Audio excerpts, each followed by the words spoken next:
All right, welcome back to another episode of Quick Tips. All right, this one, it's gonna be an easy one. This one just has to do with using a ratchet or a wrench and loosening and tightening anything. So we're gonna use a ratchet and we're gonna need a wrench. And that wrench is also a ratchet wrench, but that's beside the point. All right, when you're loosening and tightening things, there is a specific way to do it, if you can, to save yourself a lot of injuries and a lot of curse words. Ooh.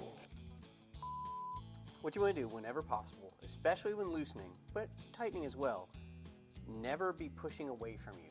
So in this case, if you're trying to break something loose, you want to be pulling towards you. So if it is stuck, or if it has thread lock, or if it's just rusted in place, if it suddenly pops loose and your hand moves 6-8 inches, you don't go doing Mike Tyson punches into alternator brackets or fan blades or inner fenders or anything else that you don't really want to put your hand into at a very high rate of speed. Same goes with tightening.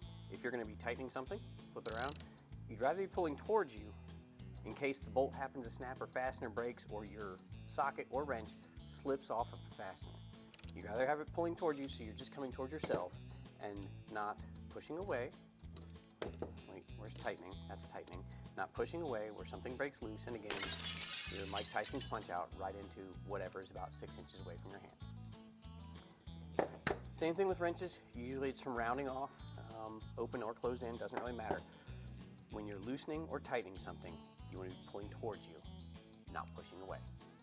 That's going to be your quick tip for today. Hope that helps. Please like, share, and subscribe, and we'll see you next time.